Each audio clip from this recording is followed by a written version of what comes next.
ज्ञान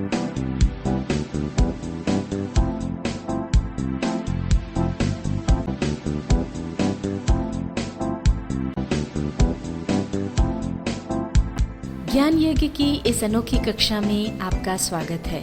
मैं हूं आरती। चलिए शुरू करते हैं आज का अध्याय।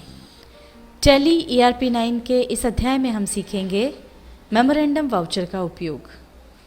आज हम सीखेंगे मेमोरेंडम वाउचर का उपयोग। जिस तरह से जब हम किसी को कोई रुपए देते हैं तो याददाश्त के लिए उन्हें किसी नोटबुक में या किसी जगह लिख लेते हैं ताकि हमको याद रहे कि भाई इस तारीख को इस व्यक्ति को इतने रुपए दिए।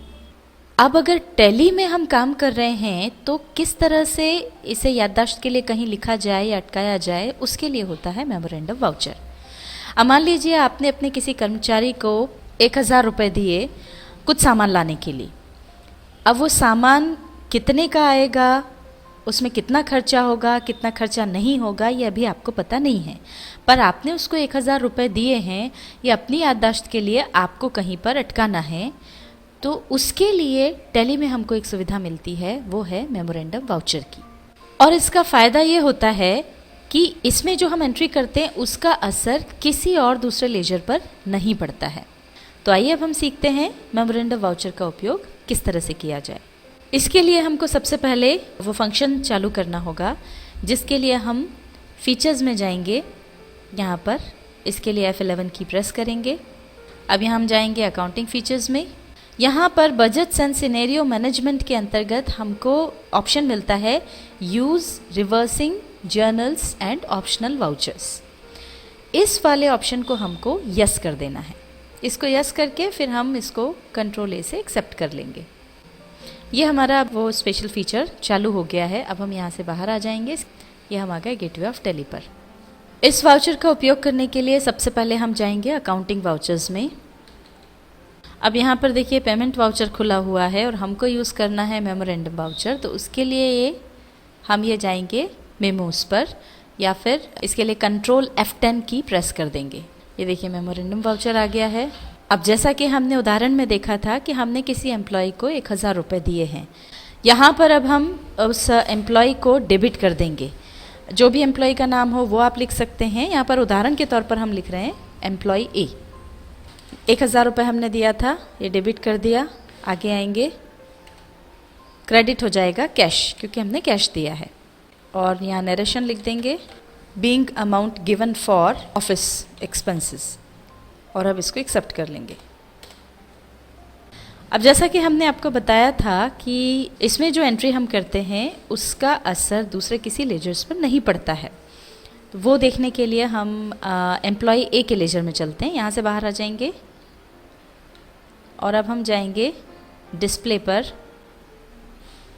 D की प्रेस की, और यहाँ से अब हम आ जाएंगे अकाउंट बुक्स पर और अब जाएंगे लेजर में।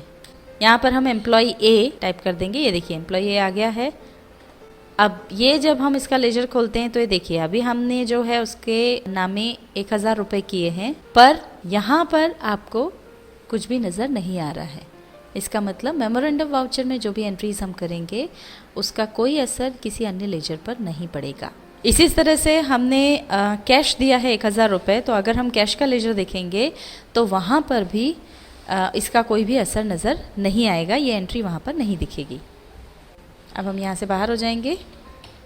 अब अगर हम देखना चाहते हैं उस एंट्री को, तो जैसा कि हमने आपको बताया दूसरे लेजर्स पे कोई फ़र्क नहीं पड़ता है, तो वो एंट्री आपको और कहीं नहीं मिलेगी। उसके लिए आपको मेमोरेंडम वाउचर में ही जाना पड़ेगा। उसके लिए हम जाएंगे डिस्प्ले पर, डिस्प्ले से हम जाएंगे एक्सेप्शन रिपोर्ट्स पर और यहाँ से हम जाएंगे मेमोरेंडम वाउचर्स पर। अब यहाँ पर हमने जनवरी में एंट्री की है तो जनवरी सिलेक्ट करके हम एंटर प्रेस करेंगे। यहाँ पर आप देख सकते हैं ये मेमोरेंडम वाउचर ओपन हो गया है। यहाँ पर पूरी लिस्ट आपको मिल जाएगी मेमोरेंडम वाउचर्स की, जितने भी इसमें होंगे वो आपको सब नज़र आ जाएंगे। अब ये जो लिस्ट ऑफ मेमोरेंडम वाउचर्स है इसको हमको रोज जो है वो देखते रहना होगा ताकि हमको पता रहे कि कितना पैसा हमारा कहाँ पर दिया हुआ है। अब जैसा कि हमने आपको बताया था उदाहरण में कि हमने एम्प्लॉय ए को 1000 रुपये दिए और शाम तक मान लीजिए उसने कोई हिसाब हमको नहीं दिया और जब हम कैश मिलान करने बैठे तो हमको पता चला कि 1000 रुपये कम हो रहे हैं और वो कहाँ कम हो रहे हैं नहीं समझ में आ रहा है, तो वो हम मेमोरेंडम वाउचर में जाकर देख सकते हैं। तो यहाँ पर देखने पे मालूम पड़ जाएगा कि 1000 रुपये हमने एम्प्लॉई ए को दे रखे हैं। अब मान लीजिए एम्प्लॉय ए ने हमको हिसाब दे दिया और उस हिसाब के मुताबिक उसने 800 रुपये की स्टेशनरी खरीद ली। तो अब हम इसकी एंट्री जो है वो पेमेंट वाउचर में कर देंगे स्टेशनरी एक्सपेंसेस के तहत। तो अब उसके लिए हम यहीं से इस एंट्री को ओपन कर लेंगे और अब हम यहाँ पे मेमोरेंडम वाउचर की जगह इसको चेंज करके पेमेंट वाउचर कर लेंगे। F5 की प्रेस करेंगे। अब ये जो पेमेंट हुआ है वो स्टेशनरी एक्सपेंसेस के तहत हुआ है, तो अब हम यहाँ पर डेबिट कर देंगे स्टेशनरी एक्सपेंसेस को। उसका लेजर बना हुआ है हमारे पास और अब 1000 की जगह 800 रुपये इसमें खर्चा हुए हैं, तो 800 रुपये हम डेबिट करेंगे। बचे हुए 200 रुपये उसने हमको वापस कर दिए। ये कैश में 800 रुपये क्रेडिट हो गए और अब यहाँ पर नरेशन हम चेंज कर देंगे। ये हमने पूरी नरेशन लिख दी, being amount paid for stationery expenses to Jain stationery bill number 15। अब इसको हम एक्सेप्ट कर लेंगे। अब ये देखिए यहाँ से जैसे ही हमने उसकी एंट्री पेमेंट वाउचर में की, ये मेमोरेंडम वाउचर से ये एंट्री गायब हो गई। टैली ERP 9 के इस अध्याय में हमने सीखा मेमोरेंडम वाउचर का उपयोग।